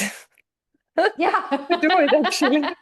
Workout is not the right word, but it's a sacred play that requires your presence, attention, and then so you're moving it through, and you are paying attention, or being in awareness, to soften and relax as you're doing it. Because often, as you just said so beautifully, we were raised believing that it has to be hard and difficult and sweat and blood. And there's this release, like we build up tension, tension, tension, tension. We work so fucking hard, and then poof, the release comes when we have what we want. And then we're like depleted. And we cannot even enjoy what we want. We don't feel worthy, or we don't feel worthy that we can receive the outcome, because whatever we receive, it's not ours, so we don't actually then receive the nourishment, and we're already with the next desire, thinking next thing, by being fully depleted, not enjoying what we just worked so fucking hard for, and then we're already in the next desire, working again for the next thing. So basically here we want to break through all of that bullshit and consciously, prayerfully relax, soften, so that this seed that is planted and the energy that we are nurturing the seed with is soft and effortless and leisure and pleasurable, and comes from gratitude and comes from love. Like, that's the main ingredient. It comes from love. It's not coming from, now, I want this from fear again. I want this because I don't have enough. I want this because I lack. I want this because then I will be a better person. No, it comes from, I am love. I am well. And I have these needs to sustain myself. They're just in this body. These needs in this body. There's no question. I need this. And me having this is going to benefit everyone else. So I always make sure that it's a dharmic desire, like that it's not a harmful desire that would cause harm to someone else. Otherwise, I wouldn't lead the sex magic for the people. So then you can also be 100,000% behind that desire, because you know it's hitam, it's ultimately good for me and for all beings. Then it's no question that this is choiceless, basically. It's the dharma. And so in that, I can fully relax into the ritual and enjoy myself and pleasure myself, and let the energy naturally rise without needing to force in any way, to push it into some kind of element and make it happen. It's really naturally, when the body is relaxed and I'm clear in my desire, and this is dharmic, she just naturally rises, and then it starts to open up. The body starts to open up, and as I take time for it, then we know now, also thanks to Women's Anatomy of Arousal by Sherry Winston, that the body, all the erectile tissues are filled up with blood, and then there's much more sensation.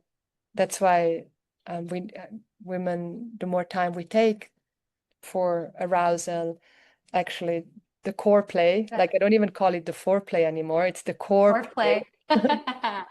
to Yeah. the core play.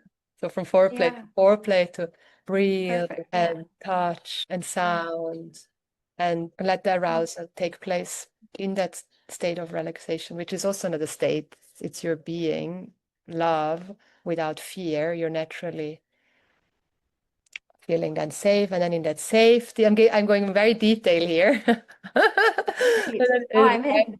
you're in it, right? And you could feel, and she's just like, oh yes, I'm safe here. I'm not being pushed. I don't need to prove anything. I'm loved. Mm-hmm. And she's like, oh, she she blossoms.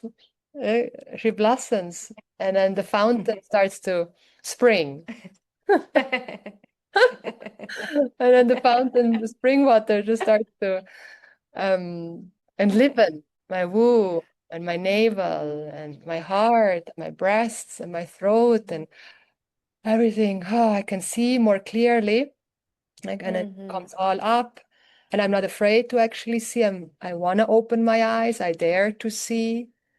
The vision Mm-hmm. becomes even clearer. And so it's just Mm-hmm. naturally from the earth energy, like held in Mama, the whole energy just like naturally rises. And then eventually, when it's above, united with Father Sky, then at the top, I start to call back the vision that I had. I Mm-hmm. again I see the land, I see the sisters, I hear the songs, Yeah. I feel in my body the safety, the sense of belonging, the water on my skin. I smell the gopal and the frankincense. And then I taste the organic fresh mango and strawberry. And I see the rose gardens. And I hear us singing together and the birds Yeah. dancing. And I'm bathing in that vision. And then I call in my protectors, my guides. I call in Durga, Lakshmi, Saraswati, Sekhmet, Kali, Hathor, Ishtar, Pachamama, Freya, Aphrodite, Venus. They're all there with me. And then they start to sing and dance and celebrate me. And you start to see each other all dancing naked around the fire. And then poof. It's not even a poof anymore. It's just, Right. yeah, the orgasm is and that Yeah. the love Yeah. explosion, the Big Bang. I love that. And it sent This is up it, Sharada. I mean, I think that's it right there. It's like, oh, that's what they were talking about when they were trying to get a hold of that, like Big exactly, Bang. exactly. Literally that, right? Literally that. Like just that. When it truly just becomes the thing. Yeah, And it's like, there it is. there it is. And then you feel all the sparkles and roses, petals, and just like showering down upon you. That's the important part. Like send out. That's the important part. That's the important Yeah. part. Otherwise, you fly away and then you don't get anything done. And then you So gotta intense. Tell you. like got it back, like and like I really love like it. tap it. It's then the good the Yeah. tapping. You bring it all into your body, down, down, down, down, down, down, down, down, and then you bow and just Wow. bow at the feet of the mother. Yeah. Yeah, I was just connecting with a friend and a coach and Uh-huh. a sister, and, telling her that I kept having this mantra. I would like wake up early in the morning and I would just hear this mantra coming in, it's just like, where? Just where? Here it comes again. And it was just, I hope you like it wet.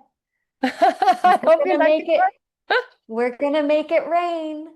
And I kept hearing this, and it was so like, I wasn't really ready for it. Like, I didn't know it was coming. It was like a weather forecast. Like, that's how it felt. It was truly just like the sweetest, but most like cheeky thing that could have come through. And the more that I sat with it, the more that I did realize, like, my too much woman, the part of me that's just it's too much. Like it's too much to ask for someone to spend an hour and 20 minutes getting my body ready. Mm. That's just too much, Mm. right? It's just too much to ask for someone to say they love you, like right after they meet you. Like, but I just love. I am love, so I love. I've been loving. I was already loving. Whenever you want to say you love me, I was loving you too. Like it's just, so I don't know what to do about this. So oh, it's all too much to ask, Yeah. woman, and me. Like when I could really see the way that that was limiting me and the way I was playing out my shadow in all these ways that I just wouldn't let it, I wouldn't really be able to come home to myself fully and admit Mm. that I had that rapport with the element Sharada. And Mm.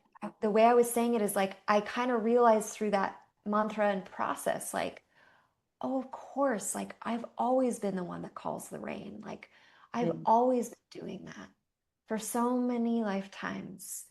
And I'm just remembering. And the way I said it to my friend was, yeah, it's like, the women who have the rapport with the elements, like they know how to move through them. And bless his heart, he wasn't quite knowing yet, I don't think. But, you just described it bit by bit by bit by bit. And then you said, but it's got to rain at the end. You got to bring it down. And I'm like, you just did the whole body movement practice to the vision, and I so appreciate, right, being in the presence of other women who know how to make it rain and bring the water to earth and like Mm. bring what is needed here. Mm. And I really feel like there's just something in this vision, like, your vision is exactly as it is and you can't avoid it. I'm in the same boat right now. Just like, I can't unsee this. There's no unseeing this. Okay. Okay. Oh. Yeah, we can't, exactly. We can't put the blinds down anymore. We can now just Mm-mm. close our eyes and pretend we didn't Yeah. see, right? Isn't that the story in the Yes. Mahabharata where Mm. the king got blind and then what's his name? This fellow, is it Dhritarashtra? That would Kaya, Dhritarashtra. Dhritarashtra. Kaya Devi, she can come and tell us all the exact stories. Remember so good the names. I think it's Dhritarashtra and then his wife. He got blind, or he was blind, he got blind, and then she chose also to become blind. Mm. She blindfolded her in solidarity with her husband when she could be his eye. Oh, wow. Wow. Beautiful story. Yeah, Thank you. yeah, Yes, precisely. yeah, And that's also a piece, right? To the poverty codes versus the wealth codes is like yeah, that solidarity. yeah, And that thing we yeah, did a long time ago where we said, okay, I'll go there with you. I don't want you to feel alone. And in the process, we took away our capacity to take everyone with us, like, yeah. and to go. And I really Exactly. believe that's happening Yeah, right now, right? Like the wealth codes that are coming back and the way that technology is now makes it so available yeah, that like maybe we're going to have new agreements coming up here yeah, soon. As a whole, matricentric wealth codes, right? exactly. Where- yeah. Mhm. Exactly. Yeah, I had my big lesson with the money. Oh, Mhm. yeah, massive. It's too much to go into right now. It's going to take another half an hour. Okay. But in a Love to hear nutshell, it. basically, I did cover it to a great extent in the recent podcast with Luisa. So go and check it out. Yeah. And we spoke exactly about that, the wealth Mhm. goals and the money. And we both, she and I, we got enticed or enchanted by the million dollar babe coach industry. Yeah. And I had to go down that rabbit hole. And that Mhm. was also another, like, how could this happen to me after being like this Vedanta, Yeah. yogi, super dharmic? Like, no way could I ever get out of the line to like, wow, suddenly I find myself there. Um, After like rejecting money for so long, not wanting to make money, and then suddenly like I'm just gonna make all the money because I started to see what the women in the coaching industry were saying, like, yes, we are meant to have the money, and yes, we are the ones that need to wield the money, and they cracked the code, and then I cracked the code, but I got plugged into some of the women that are still feeding the patriarchy back because they're still feeding, okay, I'm gonna now buy the $400,000 jet that I can fly from Hawaii to Mexico and fulfill my childhood dream, and in the name of making up for our childhood dream, which the childhood dream is a patriarchal childhood dream from the first place, like Cinderella's story. So you hadn't purged the patriarchy. Like these women that had cracked the code of making millions, literally, and have made millions, but then they're still feeding, they haven't purged the parasite because they're still feeding back into the metrics by buying like all the designer bag. And again, I'm saying this, you can do it. There's nothing wrong with it in any way. Like I wanted to become a millionaire so that I could buy a Louis Vuitton bag for my mom because that's her dream to have a Louis Vuitton bag, right? And I'm like, yes, I wanted to have your Louis Vuitton bag. I want to give you everything. I want to take you to Venice, and I want to buy you the diamond ring. And yes, but it's actually not what you really want. It's not what we really want. Like that's what you said before with the desire. It's not what we really want. That's the parasite. That's the cancer. That's the spell that we need to break.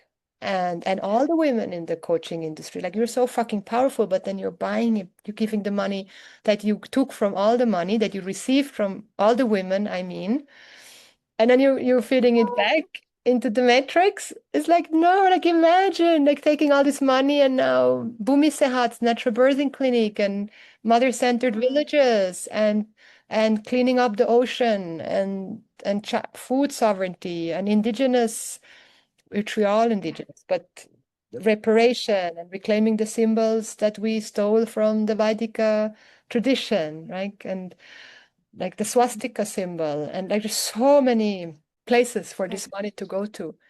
And so this is a massive piece. And I had to go down that rabbit hole so that I could crack that code and break the spell. And I still feel it's like, how could I spend so much money on these mentorships? Oh my God. But it's okay. I needed to go through that. I can speak to it. And because I did, like, I was like so strong in that, like, I did the sex magic, I envisioned myself, and then I burst this massive mistress minds and the Nectar of You, incredible, beautiful retreat, and that exactly the location I wanted, and with the bathtub, and it was magical and amazing. But it was so big, and so quickly I was there. And then there was also a woman coming, and it was like bringing up some shadow that needed to come up. And I kind of needed to then take a step back to digest all of it. So like I skyrocket so fast, and then some things happen. I'll speak to it another time. And then like the last 2 years was now just digesting all of that. And then the whole mother piece came in, and then it clicked. Like I got not off track. It's just like off track and off track, and then the mother coming and just like Sharada, like this is what it's all about. You were always about service. In Venezuela, I was in the barrios and working in orphans, and it was always there so strong in me, but I had a moment of like getting pulled back into it. And then and now it's like full circle and really breaking the spell. I can feel it in my every fiber of my being. Spell of patriarchy and the internalized witch hunter, and like the one that is there inside saying we're too much and you can't do that. And I got that terminology from a woman. She's amazing. She calls herself the Witch of America. And she had that full downloads. I can really recommend her of like we have that internalized witch hunter when we small talk ourselves and I love save that. ourselves, guilt trip ourselves, and still have some kind of codependency with a man or a masculine figure that's actually very unhealthy and toxic and violent, and how we got to break that and then nurture the inner child. And the protector part in us that wants to be the good girl because that's how it was safe, or that's how we survived being the good girl.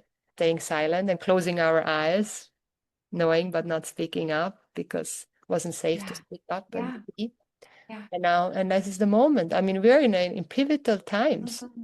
I know it's always pivotal time, but this is really pivotal time where this patriarchy is falling and the new old ways are resurrecting. You know. And the rose symbol for me is so strong for that, like because it's the rose. She's most beautiful, fragrant, stunning, attractive, but you do not fuck with her. She has her thorns. Like, and that's us women now that yeah, we know our beauty and and we know it doesn't come from adding on. No, But exactly. we're okay, right? Like it doesn't come from that add-on. Yeah. It's fine if I have it. Yeah. But like to not lose track of that, inner witch hunter, to not lose track of like, okay, I might use money to get support, help myself continue to grow, right? Get coaches, do the photo shoots, do the things. But as I'm doing those things, from where am I doing them? Yeah. And what is the intent?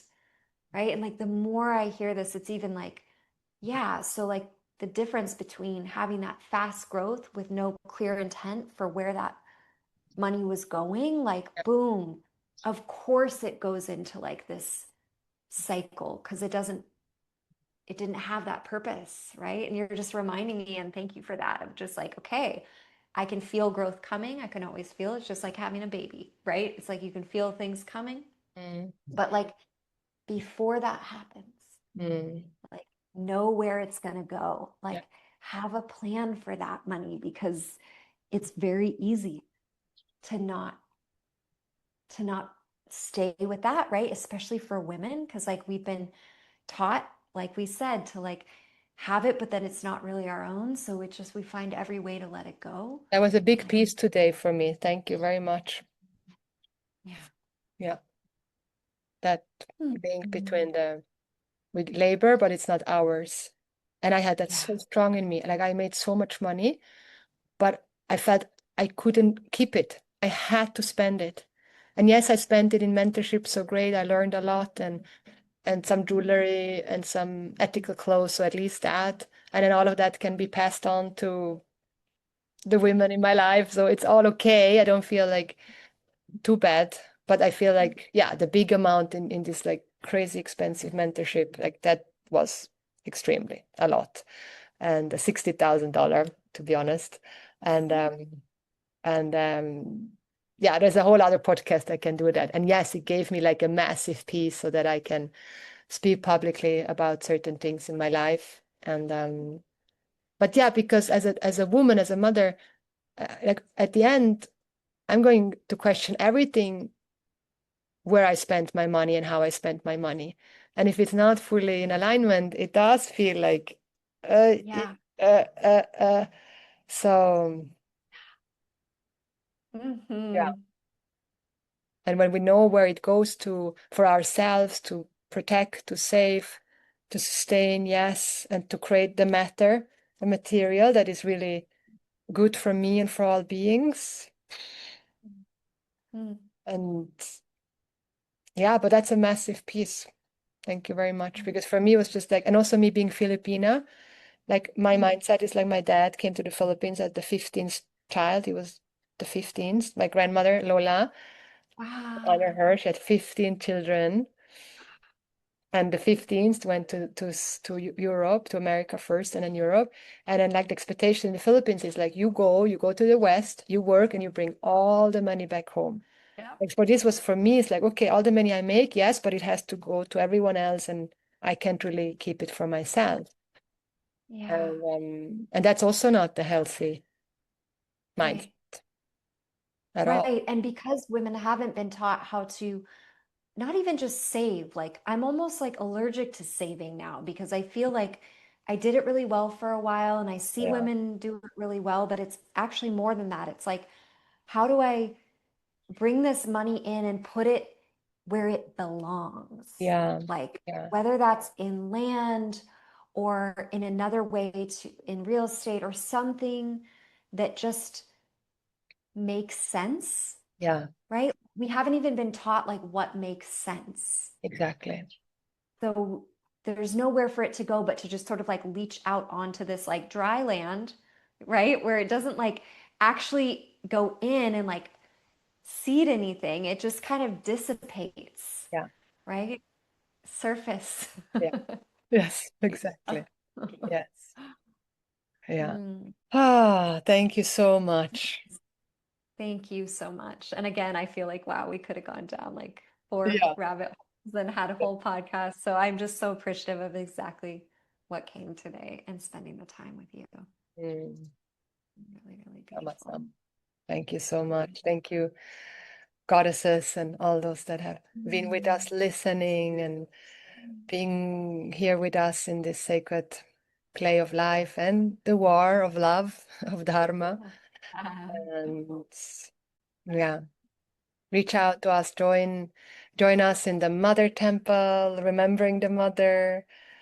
How can they meet you and connect with you in the best way? Absolutely. Yeah, I have three sort of terraces that I work with, and the first is Massive Trust. It's like a 30-day audio course, and I'm like, it's just for anybody who wants to get into that practice, Sharada, of assuming more of their role, being more in their body, and going through meditations and coaching every day that kind of gives them the power of choice and these practices of living from that version of me. Mm. Right. So we kind of do both in that. I just want to make sure that anybody that comes into my world is like, I know what I'm getting into. Like I've learned now, like I don't necessarily want everyone in the deep dive container. I'm like, make sure you like me, make Yeah. sure you like the practice. Like if that's kind of shifting everything for you, then yeah, come towards She Who Makes It Rain. Like Yeah. come towards the bigger program, and where I spend a year with people. Mm. It's like Mm. 888 a month, and I Mm. do 7 days of audio. Like I'm just like right there with you, Mm. for women, because it was so important to me that like if I was coaching people, I was there with them when they were trying to implement and running up against all their shadow, Mm. running up against the resistance to doing the thing, saying the thing, being the thing. And it's like just happy to be finally figuring out systems, Mm. that work, Mm. that allow me to be, I guess, more intimate with the people that I work with. Mm. So yeah, so they can find me at jennamcdonaldyoga.com Mm. and pick their adventure.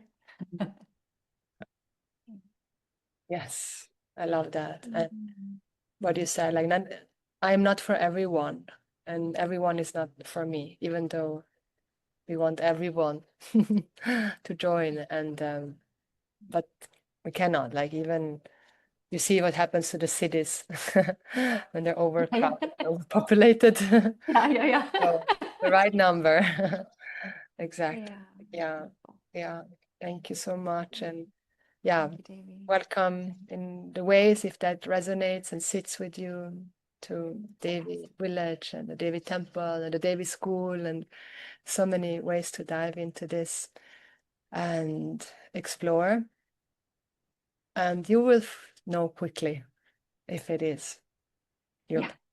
or not. And if maybe not with us, there's so many other incredible, amazing women that we know that you can connect to. I see the Devi Village, also the online space right now, really like connecting the women that are closest in alignment with my values and my visions, and which are not my visions, but the vision of the mother. And then being us there together and have our, yeah, you have different ways, the ways to connect with us in that space. And then going further if that is what is meant. Because also there is the Navaratri festival I'm hosting every year, or I've been hosting every year online, and Yeah. the 9 nights of the goddess. It's happening 4 times a year, but the biggest one is in autumn. And Okay. it's been happening online, and that's also great because people online can join and be in the mother embrace prayers and calling the force of Dharma, of universal values, and getting to meet different teachers. So that's also a really great way to get into. And this year, actually, I confirmed or almost confirmed to do it in person for the first time and online, so hybrid. Wow. So I don't know if they haven't even shared yet, but I'm seeing everything we're doing now. We're kind of building up what's happening now, and then to like already coming together for this big ceremony in October. For those that cannot come to Bali, you can then join online, and we have this prayer. We're gonna do the kind of sex magic together energetically to send out the vision of the mother-centered life and villages, and return to the mother, remembering the mother. I love how you put it. And so the Dragon Tea Temple, which is Zest, one of the main places in Ubud, that confirmed to do it with us.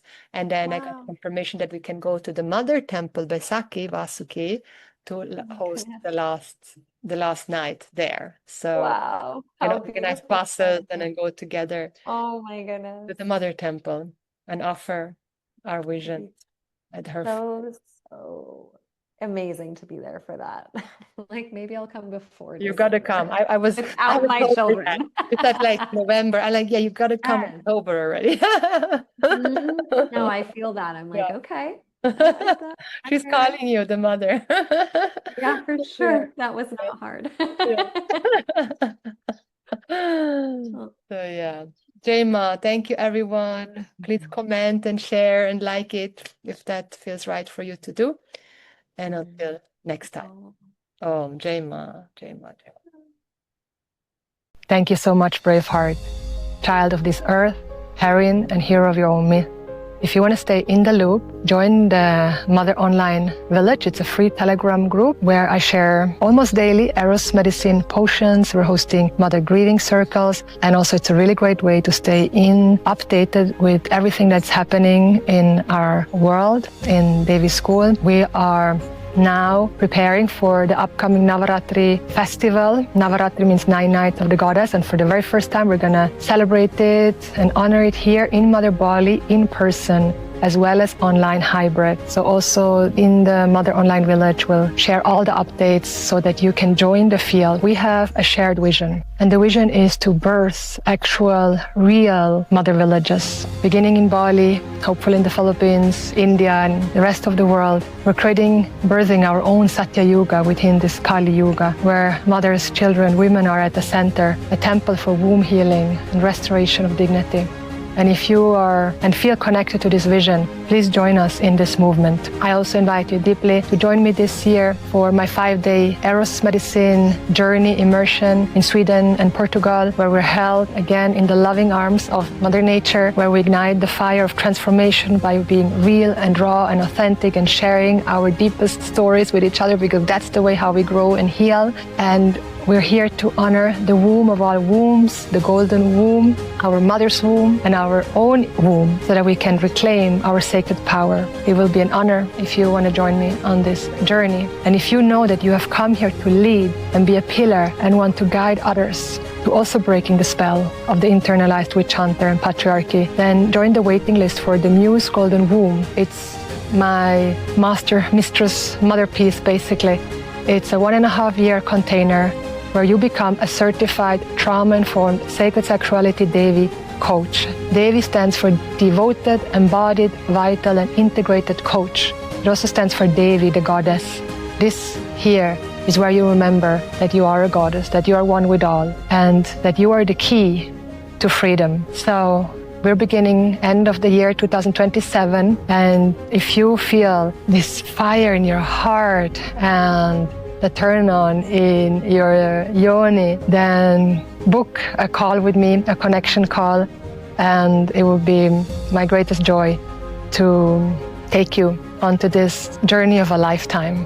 There's really nothing like that outside there that I have seen that combines Vedic wisdom, sacred sexuality, orgasmic birthing, natural fertility awareness, herbalism, family constellation, somatic experiencing, and so much more.